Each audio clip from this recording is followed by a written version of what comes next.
वेद मंत्र भारतीय अनुवाद साहित्य पंडित वैदेही शरण दुबे लिखित वैदिक विहंगम योग से संग्रहित मंत्र। ओम निजानः प्रथमं मनस्तत्त्वाय सविता धियम् अग्नेर्ज्योतिर्निचाय पृथिव्याध्या भरत। वेद भगवान उपदेश करते हैं कि हे मनुष्यों, जगत प्रसव करता ईश्वर का तत्व ज्ञान प्राप्त करने के लिए पहले बुद्धि योग और मानस योग तथा अग्नि की ज्योतियों का योग कर योग की इस दृढ़ भूमि को अपने अंदर अच्छी प्रकार धारण करें। बुद्धि योग सत्संग, मानस योग मानस जप तथा मानस ध्यान, ज्योति योग दृष्टि योग। ओम युक्तवाय सविता देवान्तस्वर्यतो धिया दिवम् बृहज्योतिः करिष्यतः सविता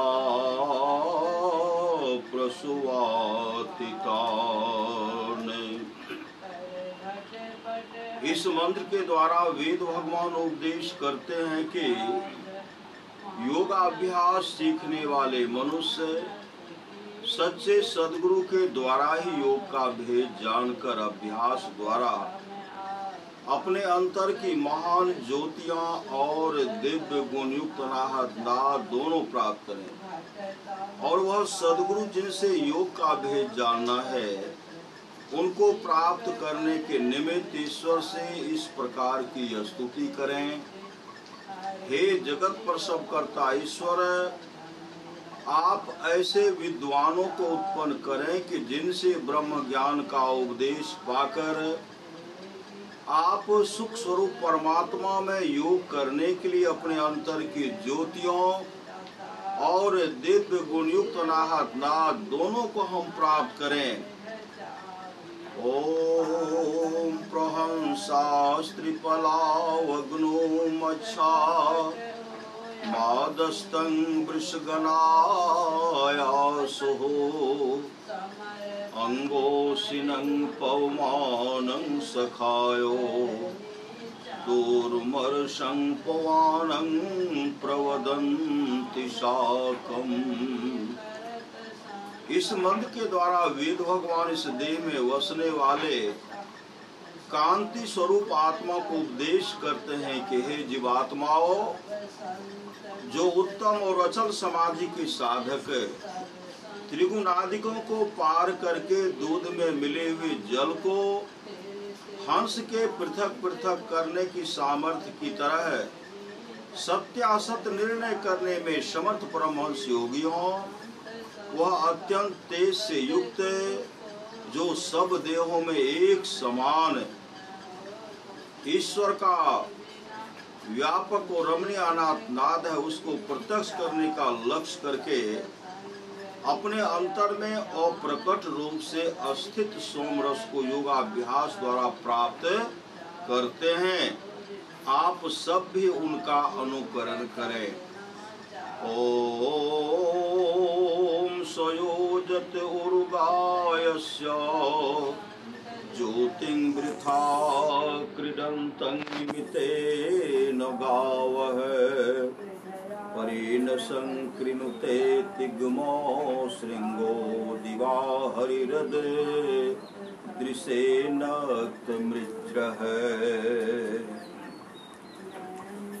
इस मंत्र के द्वारा वेद भगवान उपदेश करते हैं कि हे मनुष्यों, हाथ पैर गुदा लिंग रसना कान त्वचा आँखें नाक और मन बुद्धि आदि इंद्रियों के द्वारा ईश्वर को प्रत्यक्ष करने की चेष्टा करना झूठी खेल करना है, क्योंकि इनसे वह नहीं जाना जा सकता। वह तो इंद्रियातीत है। हाँ, वह पूर्व मंत्रोक्त परमहंस योगी उस अनाहत नाश से संपन्न परमात्मा को, जिसकी ज्योति शरीर के बाहर और भीतर चंद्र सूर्य आदि अनेकों लोक लोकांतरों में तेज और नाना प्रकार की ज्योतियां प्रकट करती है, और उस सोम को जो स्पष्ट प्रकाश युक्त होकर दिनों रात प्रकाशित होता है, प्राप्त करते हैं।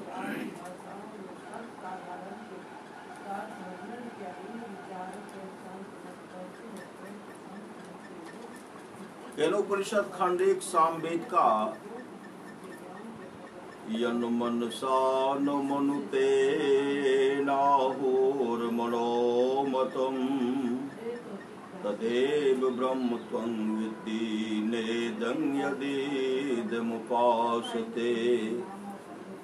जो मन से मनन नहीं किया जाता, बल्कि जिससे मनन किया हुआ कहा जाता है, उसी को तू ब्रह्म जान है। जिस इस देश काला विच्छिन्न वस्तु की लोक उपासना करता है, वह ब्रह्म नहीं है। खंड 2 इह चेद वेदी दथ सतमस्ति नो चेदिहा वेदी न महते विनष्टि भूतेषु भूतेषु विचेत धीरा है कृत्यास्मा लोकाद मृता भवन्ति।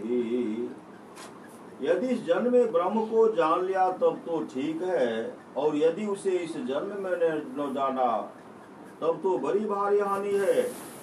बुद्धिमान लोग उसे समस्त प्राणियों उपलब्ध करके इस लोक से जाकर मरकर अमर हो जाता।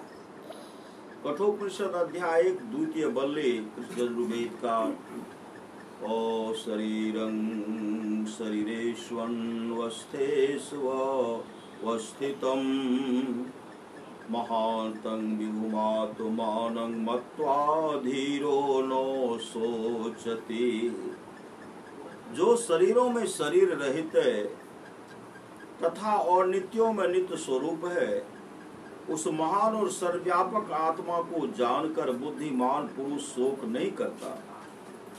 नायमात्मा प्रवचनेन लभ्यो नो मेधया नो बहुना श्रुतेन यमेवेश वृणुते तेन लभस्तस्य आत्मा विवृणुते तनुस्वामः।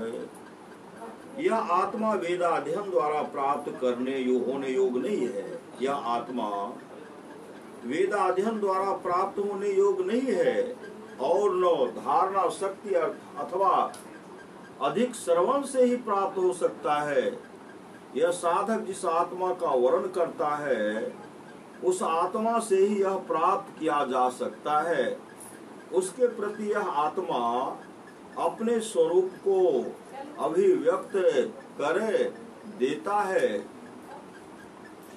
नायमात्मा प्रवचनेन नानेक नायमात्मा प्रवचनेनानेक वेद स्वीकरणेन लभ्यो ज्ञेयो नापि मेधया ग्रंथार्थः धारण शक्तया नो बहुना श्रुतेन केवलेन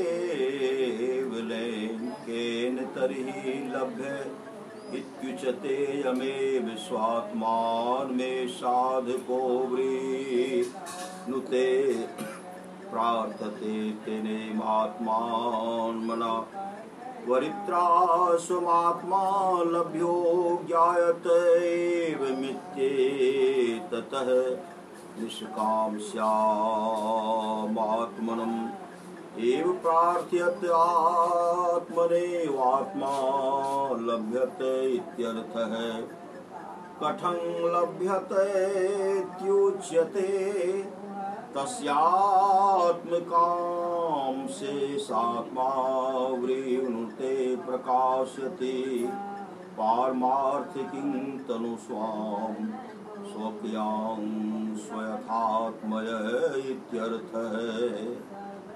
यह आत्मा प्रवचन द्वारा अर्थात अनेक वेदों को स्वीकार करने से प्राप्त यानी विदित होने योग नहीं है। न मेधा यानी ग्रंथ धारण की शक्ति से ही जाना जा सकता है और न केवल बहुत सा श्रवण करने से।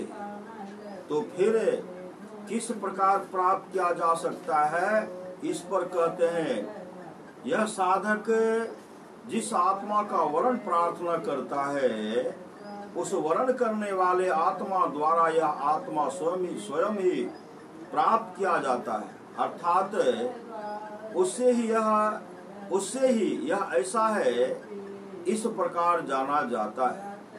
तात्पर्य यह कि केवल आत्म लाभ के लिए ही प्रार्थना करने वाले निष्काम पुरुष को आत्मा के द्वारा ही आत्मा की उपलब्धि होती है।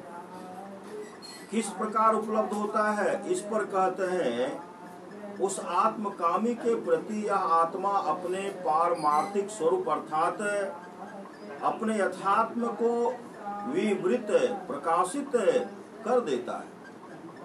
नावीरतो दुश्चरिता न शांतो न समाहितः न शांत मानसो वापि प्रज्ञाये प्रज्ञानेन मापनुयात्।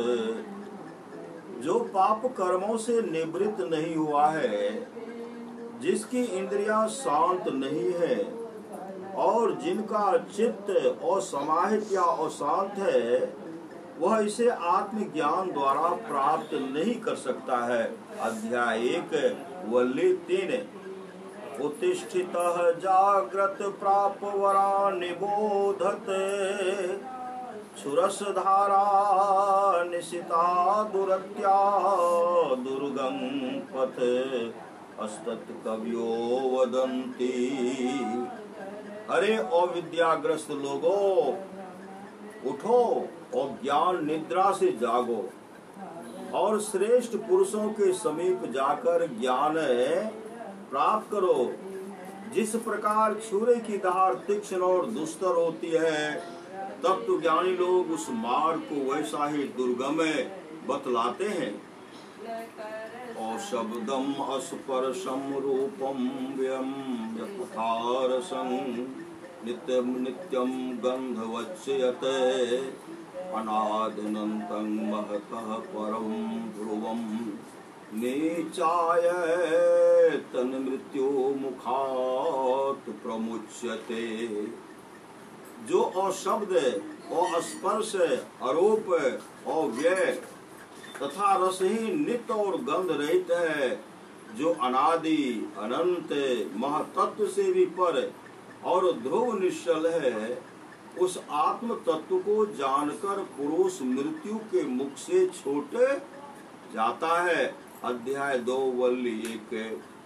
प्रांचिखानी व्यत्रिनत स्वयं भूस्तस्मात् परां पश्यति नात्मरात् नातिरान्तरं मनः। कश्चित् धीरः प्रत्यागात्मान्मेक्षदावृत्यक्षुर मृतत्वमिच्छन है। स्वयंभू परमात्मा ने इंद्रियों को बहिर्मुखी बनाया है, इसलिए वे बाहर ही देखती हैं, अंतरात्मा को नहीं। तब कोई धीर अमृत तत्व की इच्छा करते हुए आवृत चक्षु होकर अर्थात ढके हुए नेत्र बंद नेत्र वाला होकर दृष्टि शक्ति को अंतर्मुख फेर कर आत्मा का दर्शन करते हैं। अध्याय 2 वल्ली 2। वायुर्यथेको भुवनं प्रविष्टो रूपम रूपम प्रतिरूपो बभूवः एकस्तथा सर्वभूतान्तरात्मा रूपम रूपम प्रतिरूपो वैश्च। जिस प्रकार इस लोक में प्रविष्ट हुआ वायु प्रत्येक रूप के अनुरूप हो रहा है, उसी प्रकार संपूर्ण भूतों का एक ही अंतरात्मा प्रत्येक रूप के अनुरूप हो रहा है और उनसे बाहर भी है। नो तत्र सूर्यो भाति नो चंद्रतारकं नेमा विद्यतो भान्ति कुतोऽयमग्निः तमेव भान्तं भाति सर्वं तस्य भासा सर्वमिदम्। वह उस आत्मलोक में सूर्य प्रकाशित नहीं होता, चंद्रमा और तारे भी नहीं चमकते, और न यह विद्युत ही चमचमाती है। फिर इस अग्नि की तो बात ही क्या है। उसके प्रकाशमान होते हुए ही सब कुछ प्रकाशित होता है, और उसके प्रकाश से ही यह सब कुछ भासता है। अध्याय 2 बल्ली 3 यह चेदस कद बोधुम प्राक शरीरस्य विस्त्रसः ततः सर्गेषु लोकेषु शरीरत्वाय कल्पते। यदि इस देह में इसके पतन से पूर्व ही ब्रह्म को जान सका तो बंधन से मुक्त होता है। यदि नहीं जाना जाए, यदि नहीं जान पाया तो इन जन्म मरणशील लोकों में वह शरीर भाव को प्राप्त होने में समर्थ होता है। इंद्रियभ्यः परम मनो मनसः सत्तमुत्तमम् सत्वादधि महात्मात्मा महतो व्यक्तमुत्तमम्। इंद्रियों से मन पर उत्कृष्ट है, इंद्रियों से मन पर उत्कृष्ट है, इंद्रियों से मन पर उत्कृष्ट है, मन से बुद्धि श्रेष्ठ है, बुद्धि से महतत्व बढ़कर है, तथा महतत्व से अव्यक्त उत्तम है। शतु शब्दाद बुद्धि ह्रोच्यते। सत्य शब्द से यहाँ बुद्धि कही गई है। अव्यक्ता तो परः पुरुषो व्यापको लिंग एव च यंग्यत्वामुच्यते जंतुरेमृतत्वं च गच्छति। अव्यक्त से भी पुरुष श्रेष्ठ है, और वह व्यापक तथा अलिंग है, जिसे जानकर मनुष्य मुक्त होता है और अमृत को प्राप्त हो जाता है। लिंग्यते गम्यते येन तलिंगं बुद्धि आदि। जिसके द्वारा कोई वस्तु जानी जाती है वह बुद्धि आदि लिंग कहलाते हैं। मुंडकोपनिषद अथर्ववेद का मुंडक 2 खंड 1। दिव्यो हय मूर्तः पुरुषः सबाहया वयंतरो है जह अप्राणो है मनः शुभ्रो है अक्षरात् परतः परः।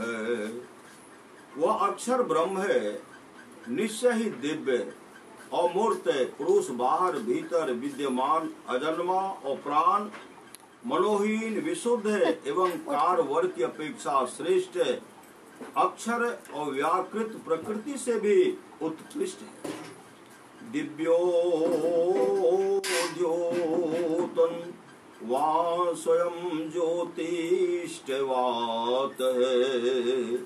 दिवि वा स्वात्मनि भवो लौकिको वा हि यस्माद् मूर्तः सर्वमूर्ति वर्जितः पुरुषः पूर्णः पुरुषयो वा दिव्यो है मूर्तः पुरुषः सबाहया भयंतरः सह बाहया भयंतरेण पवर्तत इति। अजो नो जायते कुतश्चित् स्वतोऽन्यसः जन्म निमित्तस्य चाभावात् यथा जल बुदबुदादेर्वा यावादि यथा नवः सुशीर्भिदानां घटादिः सर्वभाव विकारानं जनिमूलत्वात्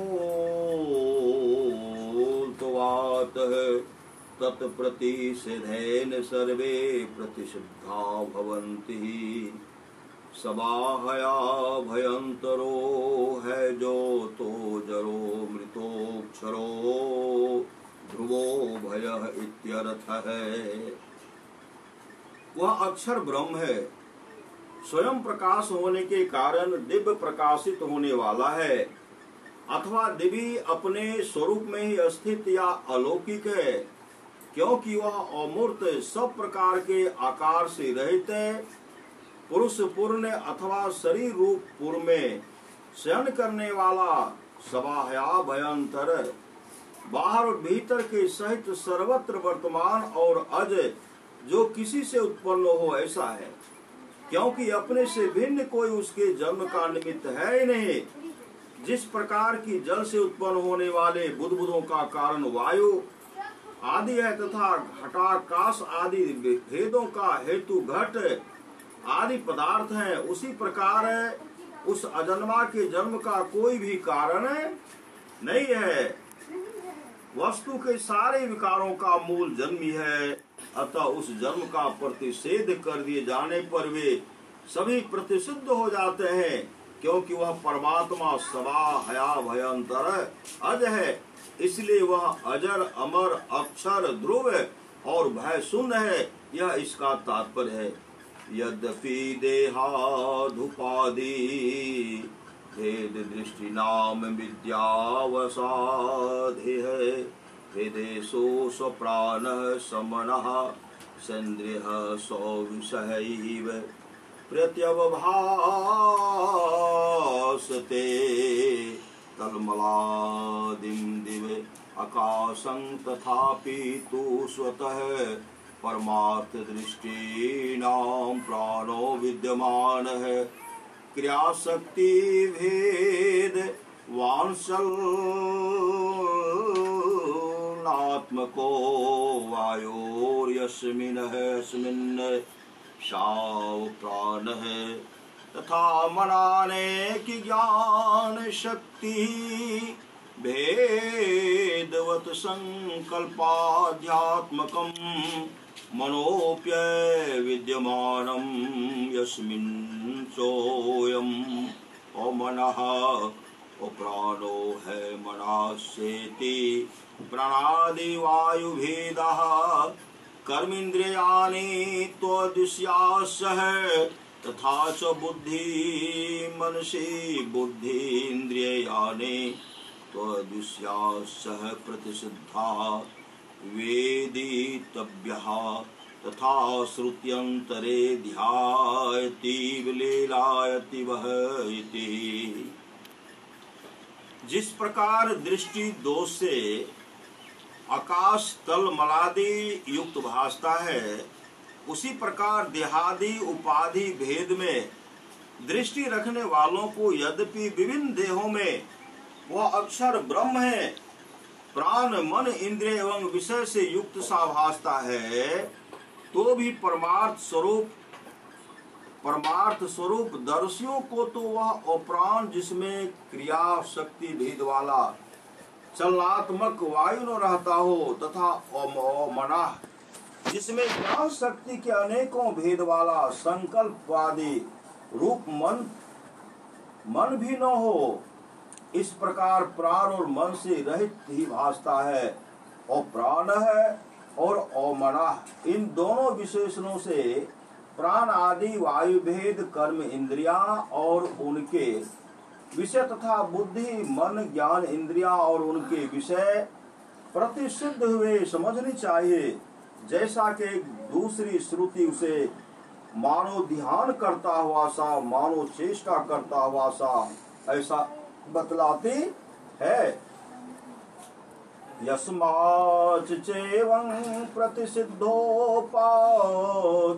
द्वयः तस्मात्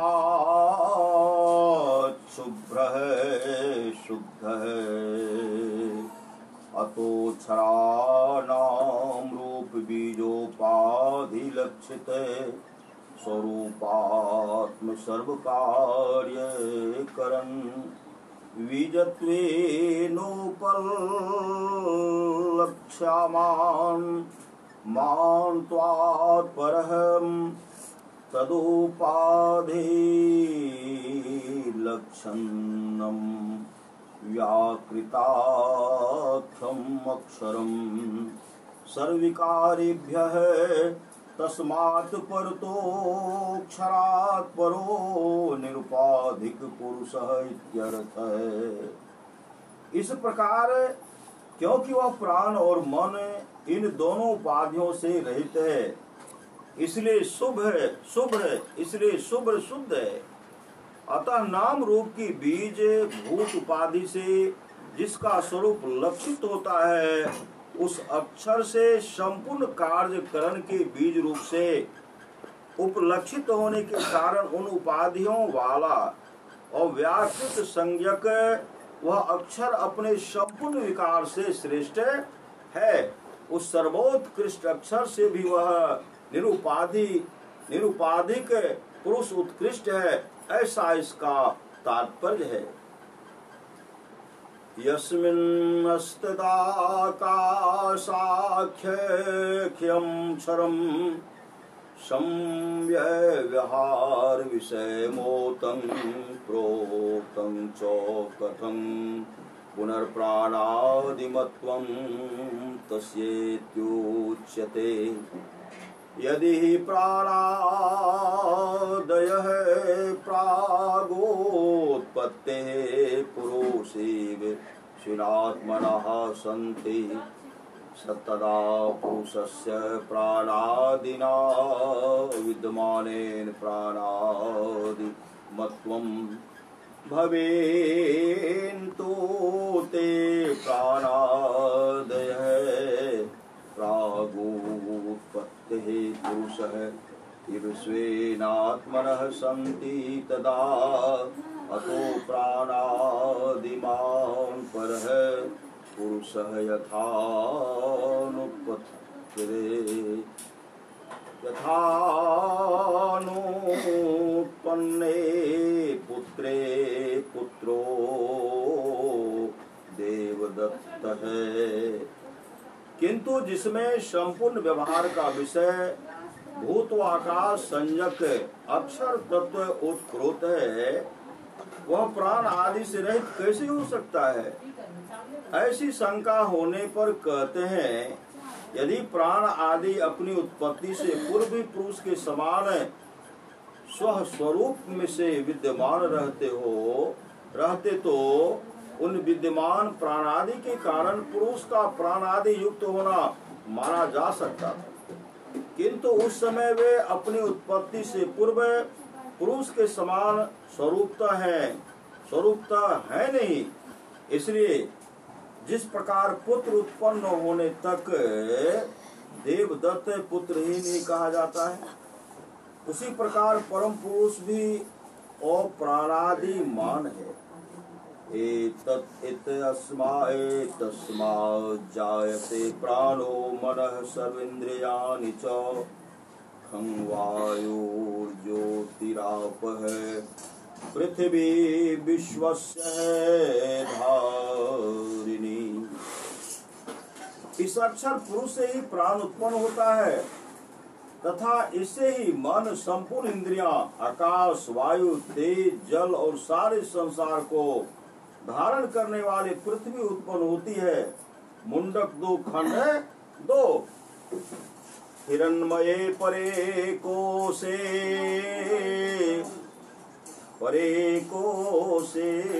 विरजं ब्रह्म निष्कलम् तत्शुभ्रं ज्योतिषां ज्योतिस्तद्दात्मविदो विदुः। वह निर्मल और कलाहीन ब्रह्म हिरण्मय ज्योतिर्मय परम कोश में विद्यमान है। वह शुद्ध और संपूर्ण ज्योतिर्मय पदार्थों की ज्योति है और वह है जिसे कि वह शुद्ध और संपूर्ण ज्योतिर्मय पदार्थों की ज्योति है और वह है जिसे कि आत्मज्ञानी पुरुष जानते हैं। ब्रह्मे वेदमृतं पुरस्ताद ब्रह्म पश्चाद ब्रह्म दक्षिण तस्योत्तरे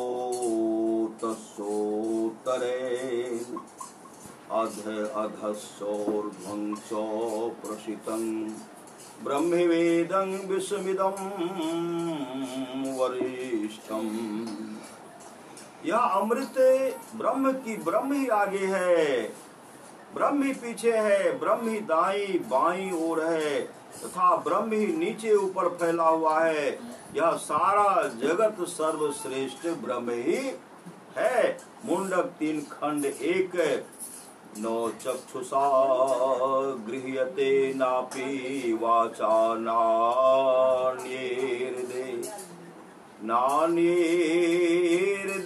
नान्येर्देवेस्तपासा कर्मणा वहवा ज्ञान प्रसादेन विशुद्ध सत्यस्ततस्तुतं पश्यते निष्कलं ध्यायमान है।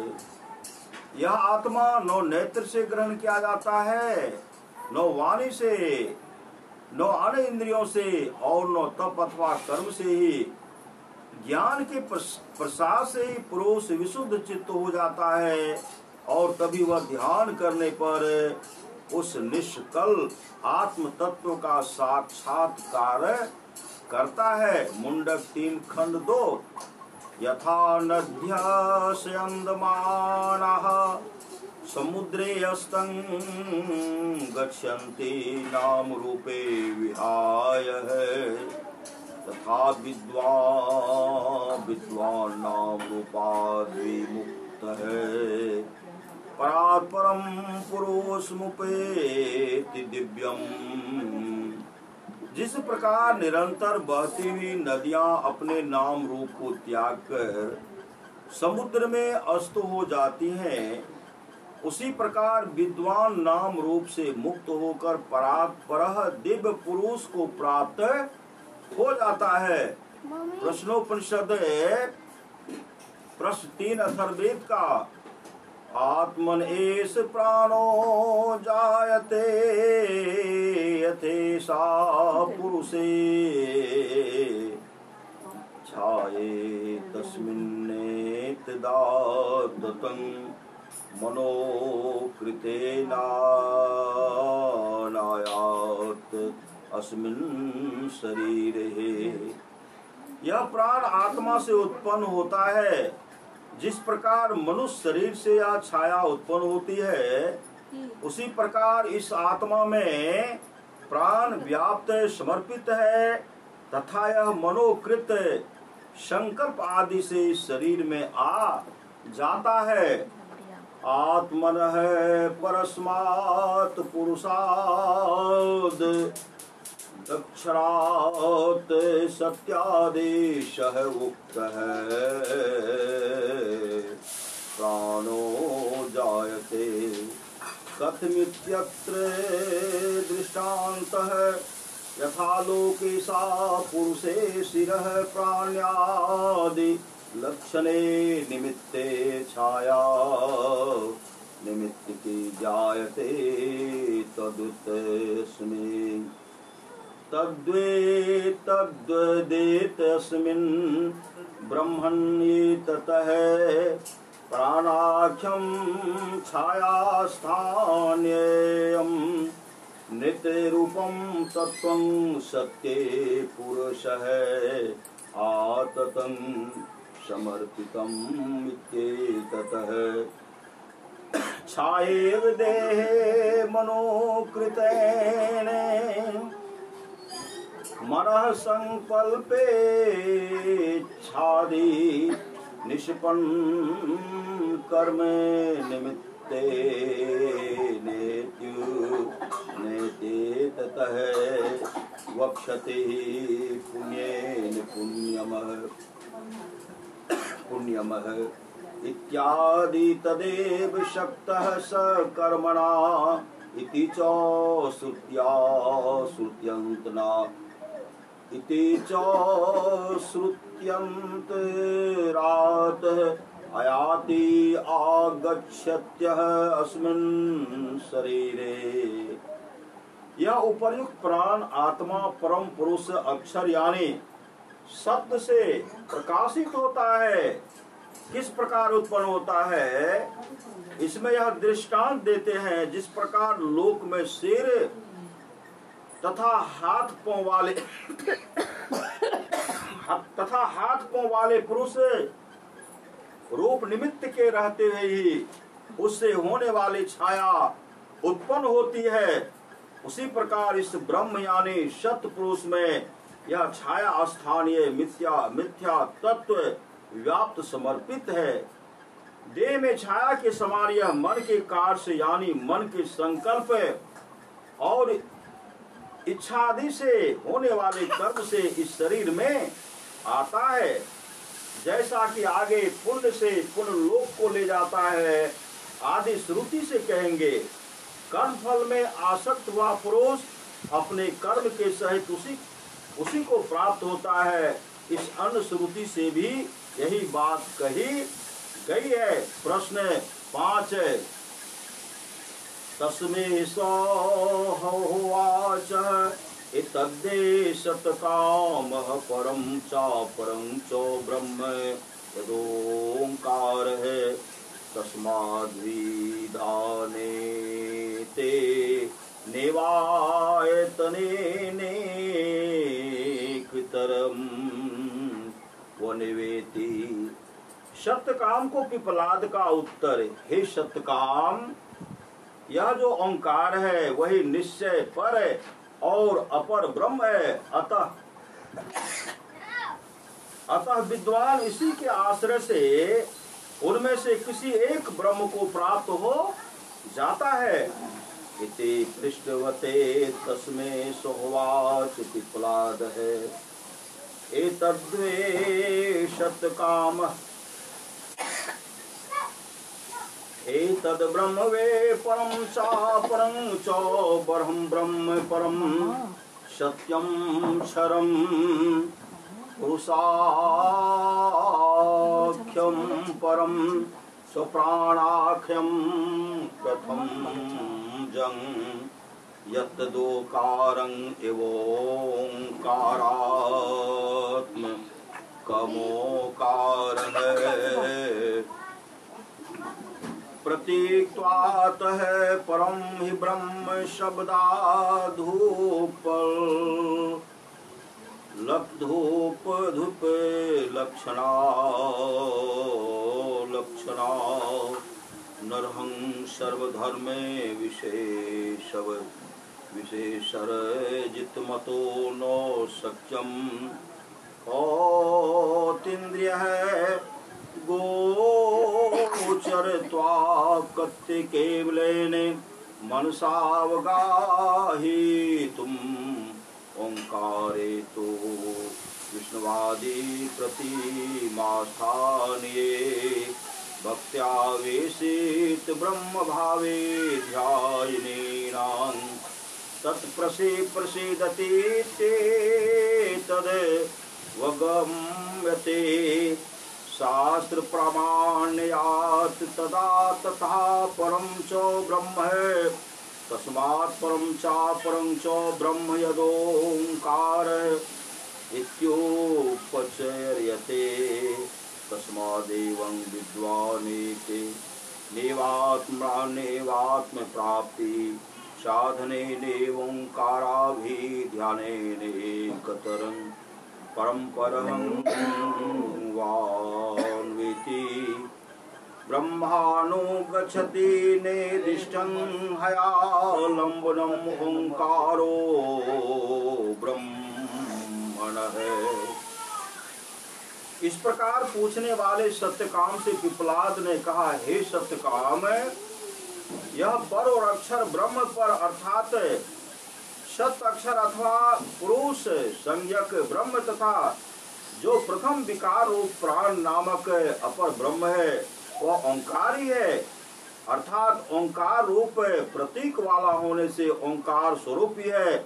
पर ब्रह्म शब्दादि से उपलक्षित होने के अयोग और सब प्रकार के विशेष धर्मों से रहित है। अतः इंद्रिय गोचरता से अतीत होने के कारण केवल मन से ही उसका अवगाहन नहीं किया जा सकता, किंतु विष्णु आदि की प्रतिमा स्थानीय ओंकार में, जिसमें की भक्ति के द्वारा ब्रह्म भाव की स्थापना की गई है, ध्यान करने वालों के प्रति प्रसन्न होता है। यह बात शास्त्र प्रमाण से जानी जाती है। इस प्रकार अपर ब्रह्म भी ओंकार में ध्यान करने वालों के प्रति प्रसन्न होता है। अतः पर और अपर ब्रह्म ओंकार ही है, ऐसा उपचार से कहा जाता है। सुतरां विद्वान आत्म प्राप्ति के इस ओंकार चिंतन रूप साधना से ही पर या अपर किसी एक ब्रह्म को प्राप्त हो जाता है, क्योंकि ओंकार ही ब्रह्म का सबसे अधिक समीपवर्ती आलंबन है। स्वप्राणम सृजतः प्राणाच्छद्धांकं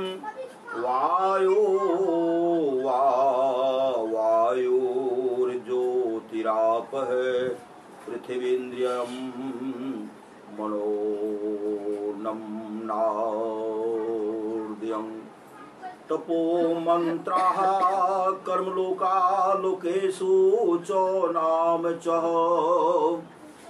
उस पुरुष ने प्राण को रचा, फिर प्राण से श्रद्धा, आकाश, वायु, तेज, जल, पृथ्वी, इंद्रिय, मन और अन्न को तथा अन्न से वीर तथा मंत्र, कर्म और लोकों को एवं लोकों में नाम को उत्पन्न किया। सौ पुरुषा उक्त प्रकारेणोक्षित्वा प्राणं हिरण्य गर्भाख्यं सर्वप्राणी कर्णाधारं मंत्रातरात्मान मानं सृजत सृष्टवान्। अतः प्राणात् श्रद्धां सर्वप्राणिनां शुभ कर्म प्रवृत्ति हेतु भूताम्। ततः कर्म फलोपभोग वासना अधिष्ठानानि कारणभूतानि महाभूतानि सृजतः खं शब्दं शब्दगुणं वायुं स्वेन अस्पर्शेन कारण गुणेन च प्रविष्टं द्विगुणं तथा ज्योतिः स्वयं रूपेण पूर्वाभ्यां च विशिष्टं त्रिगुणं शब्दस्पर्शं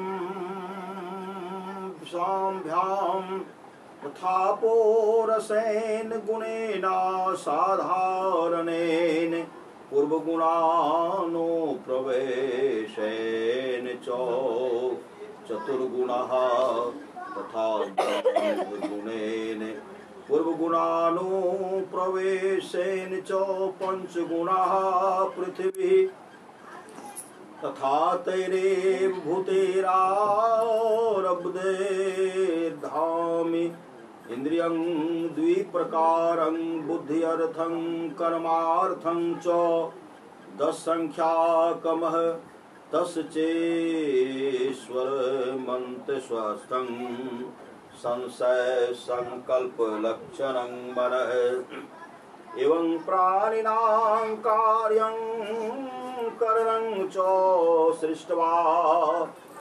तत्स्थल्यर्थं व्रीह्यवादि लक्षणमन्नमम्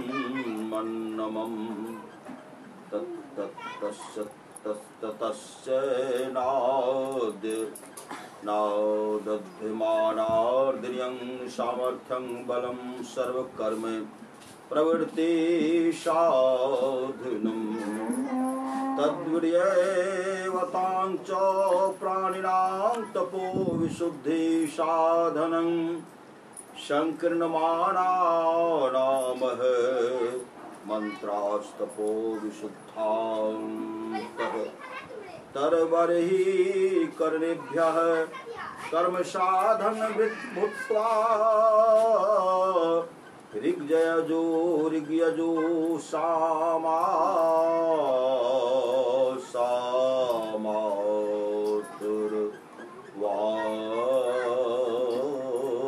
सामातुर्वागीरसः ततः कर्माग्निहोत्रादिलक्षणं ततो लोकाः कर्मणां फलं तेषु च श्रेष्ठानां प्राणिनां नाम च देवदत्तो यज्ञदत्त इत्यादि।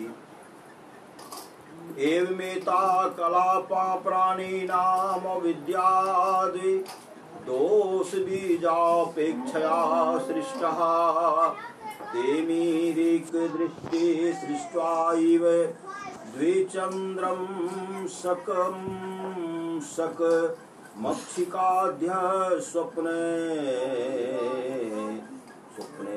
दृष्टा एव च सर्वपदार्थाः पुनस्तते अंशमिन् नेत्र पुरुषे प्रलीयन्ते हित्वा नाम उपाधि विभागमम्।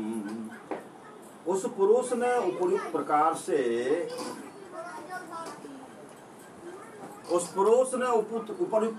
से ईशन कर हिरण गर्भ संज्ञक समष्टि प्राण को अर्थात संपूर्ण प्राणियों की इंद्रियों के आधार स्वरूप अंतरात्मा को रचा।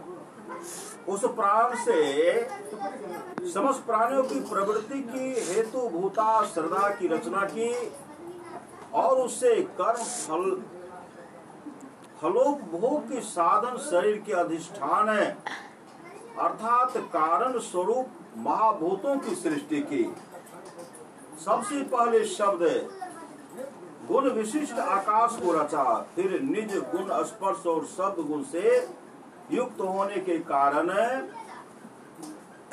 दो गुणों वाले वायु को तदंतर स्वकीय गुण रूप और पहले दो गुण शब्द स्पर्श युक्त तीन गुणों वाले तेज को तथा अपने असाधारण गुण रस के सहित पूर्व गुणों के अनुप्रवेश से चार गुणों वाले जल को और गंध गुण के सहित पूर्व गुणों के अनुप्रवेश से पांच गुणों वाले पृथ्वी को रचा। इसी प्रकार विषयों के ज्ञान और कर्म के लिए उन भूतों से भी आरब्ध है 10 संख्या वाले 2 प्रकार के इंद्रिय ग्राम की तथा उसके स्वामी संकल्प विकल्प आदि रूप अंतः स्थित मन की रचना की। इस प्रकार प्राणियों के कार्य विषय और कर्णों इंद्रियों की रचना कर उनकी स्थिति के लिए अब उसने अन्न उत्पन्न किया, फिर उस खाए हुए अन्न से सब प्रकार के कर्मों की प्रवृत्ति का साधन भूत वीर्य सामर्थ्य यानी बल उत्पन्न किया। तदंतर वर्ण संकरता को प्राप्त होते हुए उन विद्यमान प्राणियों की शुद्धि के साधन भूत तप की रचना की, फिर जिनके बाह्य और अंतः कर्मों की तप से शुद्धि हो गई उन प्राणियों के लिए कर्म के साधन भूत ऋक यजु शाम और अथर वांगिरस मंत्रों की रचना की और तत्पश्चात अग्निहोत्र आदि कर्म तथा कर्मों के फल स्वरूप लोक निर्माण किए। फिर इस प्रकार रचे हुए उन लोकों में प्राणियों के देवदत्त यज्ञदत्त आदि नाम बनाए। इस प्रकार तिमिर रोग की दृष्टि से रचे हुए द्विचंद्र मशक मच्छर और मक्षिका आदि तथा स्वप्न दृष्टा के बनाए हुए सब पदार्थों के समान है। प्राणियों के अविद्या आदि दोष रूप बीज की अपेक्षा से रची हुई ये कलाएं अपने नाम रूप आदि विभाग को त्याग कर उस पुरुष में ही लीन हो जाती। ईसा वास्योपनिषद शुक्ल यजुर्वेद का ओम ईशावास्मिदं सर्वं यत् कंच जगत्यां जगतः तेन त्यक्तेन भुञ्जिता मा गृधः कस्य कस्य स्वीवद्धनम्। जगत में जो कुछ स्थावर जंगम संसार है वह सब ईश्वर के द्वारा आच्छादनीय है, अर्थात उसे भगवत स्वरूप अनुभव करना चाहिए। उसके त्याग के भाव से ही तो अपना पालन कर किसी की धन की इच्छा न कर। ईशा इष्टेनेशा ईशिता परमेश्वर है परमात्मा सर्वस्य है सो ही सर्वमिष्टे सर्व जंतुनामात्मा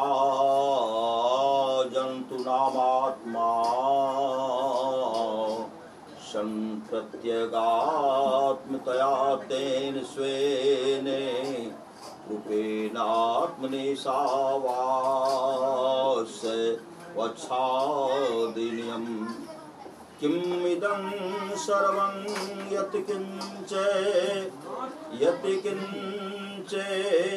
चरे जगत्यां पृथिव्यां जगत् सर्वं स्विनात्मना ईशेने प्रत्यगात्मतया मे वेदं सर्वमिति परमार्थ सत्रूपेण नृतमिदं सर्वं चराचरमच्छादिन्यं स्वेन परमात्मना यथा चन्दनागरे वादेरुदाका दिशमन्ध जगलेशादि जमोपाधिकं दोर्गन्ध्यं तत्स्वरोपनन्निषद्घर्षणेतेन आच्छाद्यते त्वेन परमार्थिकेन गन्धेन तत्देवी वा स्वामात्मनि अध्यस्तं स्वाभाविकं कृतित्वा भोगतृत्वादिलक्षणं जगद्वेत रूपं जगत्यां पृथिव्यां जगत्यामिति उपलक्षणार्थवा सत् सर्वमेव नाम रूप कर्माख्यं विकार जातं परमार्थ सत्यात्म भावनया त्यक्तं स्यात् है।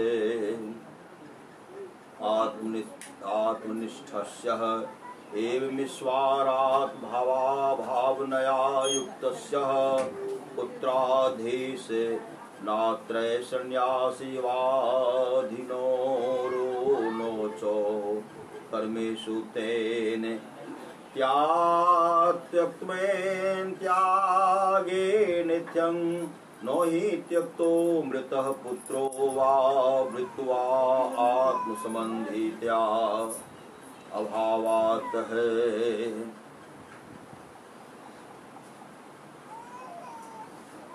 आत्मानं पालयति यस्तत्यागे नित्यः मे विदार्थः भुजंगिथा पालयेथा एवं त्यक्ते सनात्वं मा गृधे माक्षरं मा काशीधरणं विश्यां कस्य सुधनं कस्य परस्यः स्वस्य वाधनं मा कांक्षरेत्यर्थः स्वेदित्यनर्थको निपातः।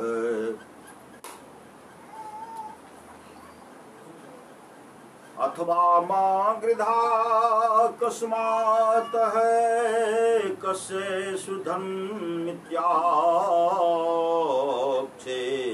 पार्थो नो कस्य चिद्धनम् अस्ति यद गृध्यत्येतः आत्मेवेदं सर्वमितीश्वर भावनया सर्वं त्यक्तमत आत्मनः एवेदं सर्वमात्मेव च सर्वमतो मिथ्या विषयान् वृद्धंमाकाशेत्यर्थः।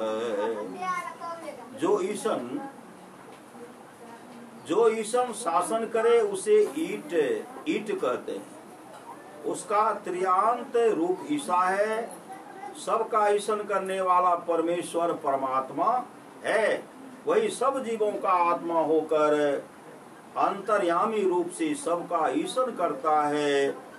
उसे अपने स्वरूप भूत आत्मा इससे सब वास आच्छादन करने योग्य है। क्या आच्छादन करने योग्य है?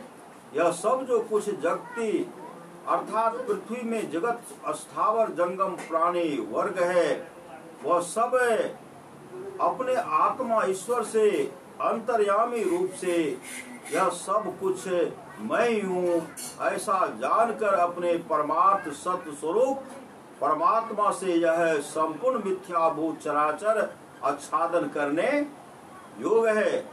जिस प्रकार चंदन और अगरू आदि की जल आदि के संबंध से गीलेपन आदि के कारण उत्पन्न हुई उपाधिक दुर्गंधि उन्हें चंदन आदि के स्वरूप को घिसने से उनके पारमार्थिक गंध से आच्छादित हो जाती है, उसी प्रकार अपने आत्मा में आरोपित स्वाभाविक कर्तृत्व भोक्तृत्व आदि लक्षणों वाला द्वैत रूप जगती में यानी पृथ्वी में जगत्याम यह शब्द अस्थावर जंगम सभी का उपलक्षण करने वाला होने से इस परमार्थ सत्य स्वरूप आत्मा की भावना से नाम रूप और कर्म में सारा ही विकार जात परित्यक्त हो जाता है।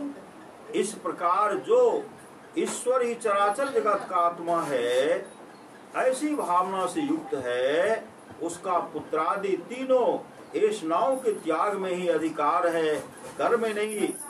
उसके त्यक्त अर्थात त्याग से आत्मा का पालन कर त्यागा हुआ अथवा मरा हुआ पुत्र या सेवक अपने संबंध का अभाव हो जाने के कारण अपना पालन नहीं करता। अतः त्याग से यही इस श्रुति का अर्थ है, भोग यानी पालन कर। इस प्रकार ऐष्णाओं से रहित होकर तू गर्ध अर्थात धन विषयक आकांक्षा न कर, किसी के धन के अर्थात अपने या पराये किसी के भी धन की इच्छा न कर। यहाँ स्वित यह अर्थ रहित निपात है अथवा आकांक्षा न कर, क्योंकि धन भला किसका है। इस प्रकार इसका आक्षेप सूचक अर्थ भी हो सकता है, अर्थात धन किसी का भी नहीं है जो इसकी इच्छा की जाए, यह सब आत्मा ही है। इस प्रकार ईश्वर भावना से यह सभी परित्यक्त हो जाता है। अतः यह सब आत्मा से उत्पन्न हुआ तथा सब कुछ आत्मरूपी होने के कारण मिथ्या पदार्थ विषयक आकांक्षा न कर, ऐसा इसका तात्पर्य है। कुर्वन्नेवे कर्माणि जिजीविषेच्छदं समा एवं त्वयि नान्थे तो अस्ति नो कर्म लिप्यते नरे। इस लोक में कर्म करते ही 100 वर्ष जीने की इच्छा करे, इस प्रकार मनुष्यत्व का अभिमान रखने वाले तेरे लिए इसके सिवा कोई मार्ग नहीं है जिससे तुझे कर्म का लेप न हो। तदे जति तन्ने जति तद्वरे तदंतिके तदंतरस्य सर्वस्य तदो सर्वस्यास्य वाहयते। वह आत्म तत्व चलता है और नहीं भी चलता है, वह दूर है और समीप भी है, वह सबके अंतर्गत है और वही इस सबके बाहर भी है। कबीर साहब के सबसे भी ऐसा ही भाव प्रकट होता है सब में सब ही ते न्यारा, जीव जंतु जल थल सब ही में शब्द व्यापक बोलन हारा। सबके निकट दूर सब हिते, जिन जैसा मन किन है विचारा। तदात्म तत्त्वं यत् प्रकृतं तदेजति चलति तदेव च नैजति स्वतो नैव चलति स्वतो चलमेव तत्सतः चलति वित्यर्थः। किंचित द्वरे हर्षे वर्षे किंचित द्वरे वर्षः कोटि सतेरप्य विदुषां प्राप्त्वाद दूरीव तदेवन्तिकेति छेदः तदन्तिके समीपेत्यन्तमेव विदुषामात्म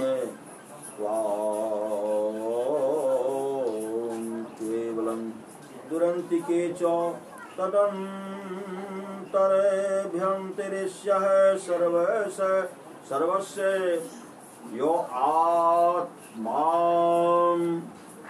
सर्वान्तरः इति श्रुते अस्य सर्वस्य जगतो नाम रूप क्रियात्मकस्य तदुपि सर्वस्य बाह्यते व्यापकत्वादाकाशवन्निरतिशय सूक्ष्मात्वाद अन्तः प्रज्ञानघनैव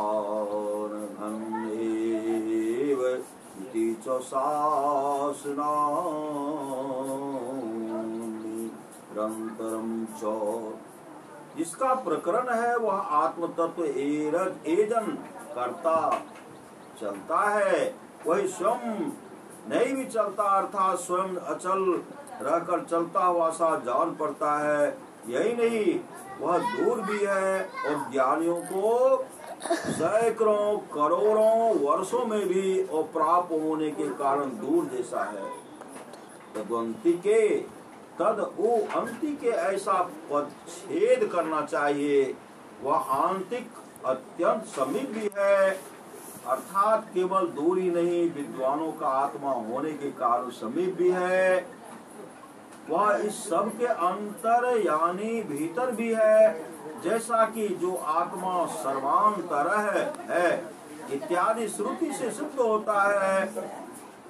आकाश के समान व्यापक होने के कारण वह इस नाम रूप और क्रियात्मक संपूर्ण जगत के बाहर तथा सूक्ष्म रूप होने से इसके भीतर भी है, और श्रुति के प्रज्ञान घन ही है। इस कथन के अनुसार वह निरंतर बाहर भीतर के भेद को त्याग कर सर्वत्र ही है। अंधतमः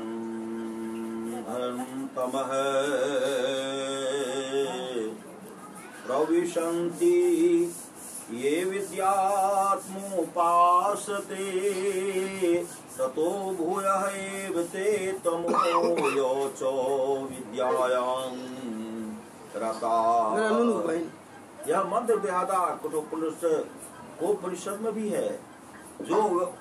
जो अविद्या कर्म की उपासना करते हैं वे अविद्या रूप घोर अंधकार में प्रवेश करते हैं, और जो विद्या उपासना में ही रत हैं वे मानो उससे भी अधिक अंधकार में प्रवेश करते हैं।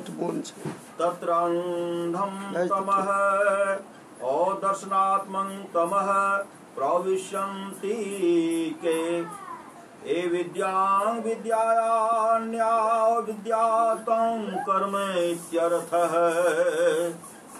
कर्मणो विद्या विरोधित्वात् तां विद्याम् अग्निहोत्र लक्षणामेव केवलामुपासते। तत्परः संतो नोत्तिष्ठन्त्यभिप्रायः तत्स्तत्समान्धङ्ग आत्मकान्तं सो भूयैव बहुतरमेव ते तमः प्रविशन्ति के। कर्मं हित्वा एवुएतु विद्यायामेव देवता ज्ञाने व्रता अभिरता है। उनमें वे तो अज्ञान रूप अंधकार में प्रवेश करते हैं। कौन? जो अविद्या विद्या से अनविद्या अर्थात कर्म यानी केवल अग्निहोत्र होत्रादि रूप अविद्या की उपासना करते हैं, अर्थात तत्पर होकर कर्म का ही तत्पर होकर कर्म का ही अनुष्ठान करते हैं, क्योंकि कर्म विद्या आत्मज्ञान के विरोधी है, इसलिए उन्हें अविद्या कहा गया है।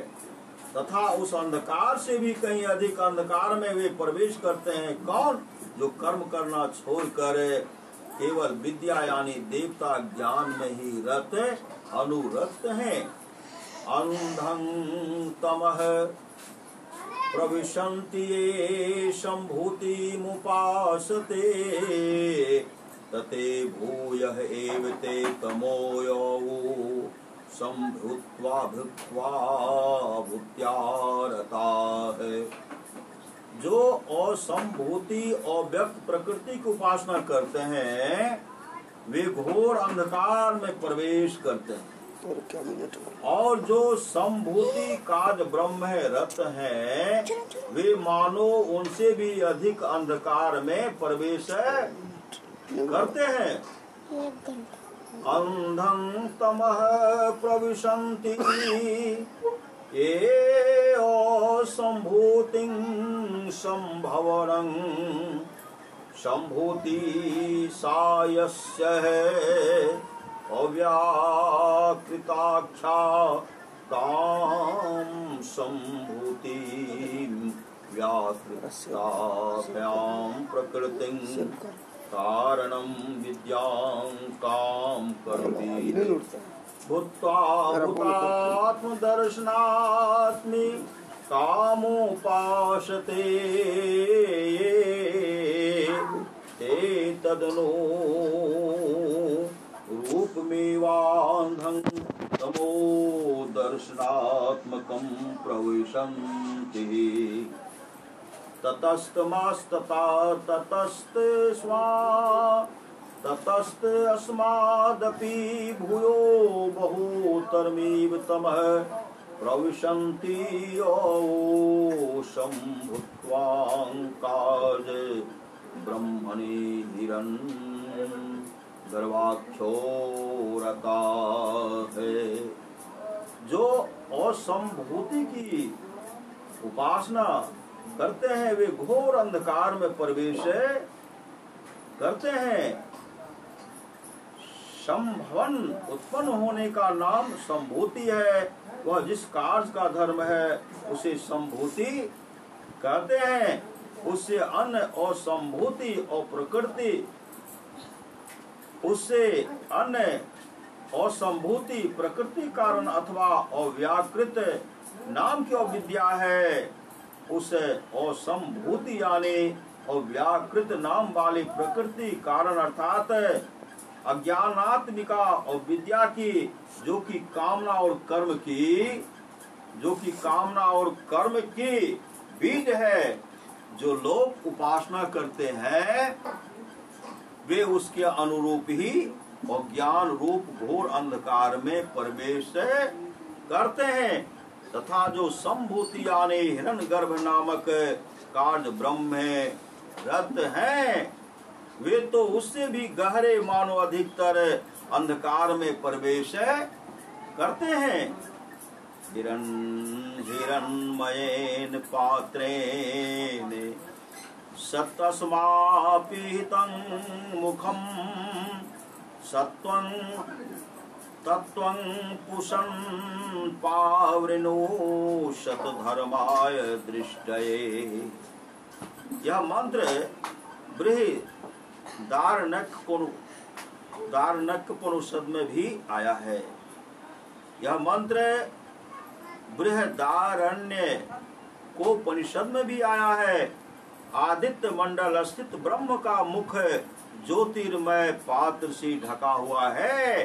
हे पूषण, मुझ सत धर्मा को आत्मा की उपलब्धि कराने के लिए तो उसे उघार दे। हिरण्यमयमेव हिरण्मयं हिरण्मयं ज्योतिर्यमयमेत्येततः तेन पात्रेणेव अपिधान भूतेन सतस्यावादित्यमण्डल मण्डलस्थस्य ब्रह्मणोपिहितम् आच्छादितं मुखं द्वारं तत्त्वं हि सत्सत्त्वं हि पूषन् पावृन् वपुसारे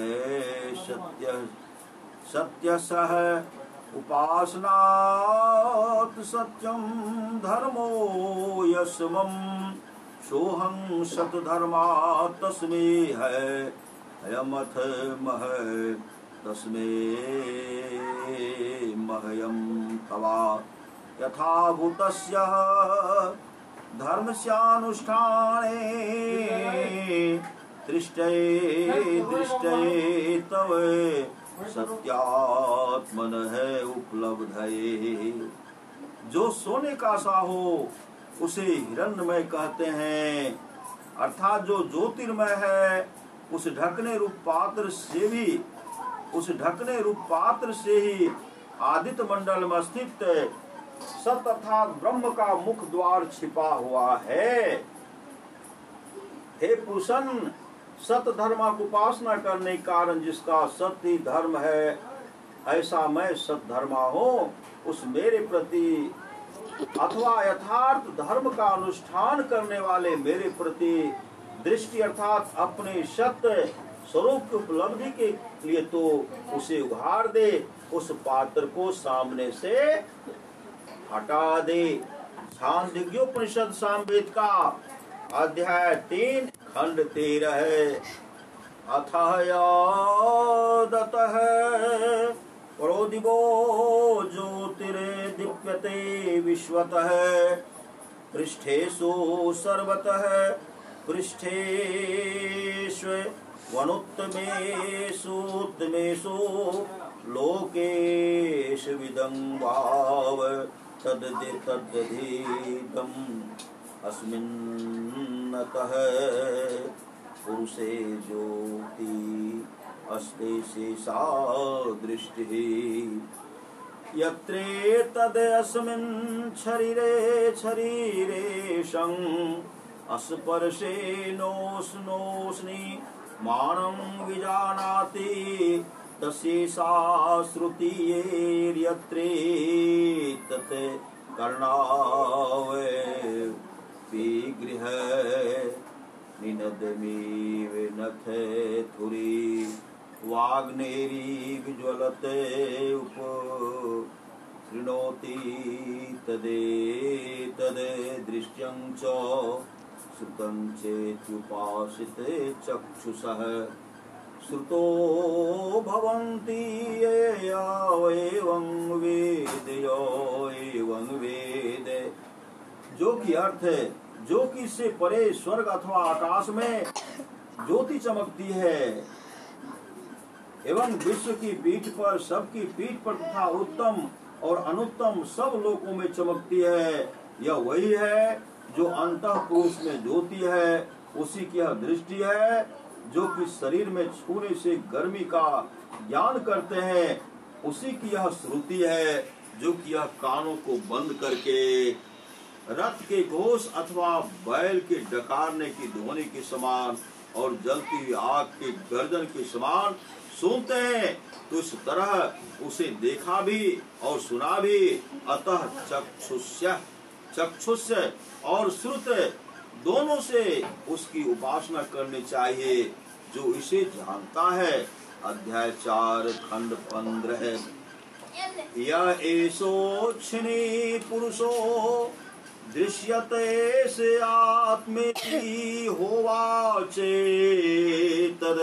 मृतं भयमेतद् ब्रह्मेति तदध्यप्यस्मिन् सर्वे प्रोभो सर्वे सर्पीर्वोदकं वा सिञ्चति व्रतमन्येव गच्छति। जो यह पुरुष नेत्र विषय दिख पड़ता है, यही आत्मा प्राणियों का है, यही अविनाशी है, भय रहित ब्रह्म है। जिस काल में पुरुष के नेत्र में जिस काल में पुरुष के नेत्र में घी या जल डाला जाता है, वह घी या जल नेत्रों की पलकों से नीचे गिर जाता है, उन नेत्रों को हर्ज नहीं पहुंचा सकता है। तब कैसे कोई नेत्र विषय स्थित पुरुष को क्लेश दे सकता है। श्री सद्गुरु महाराज की जय।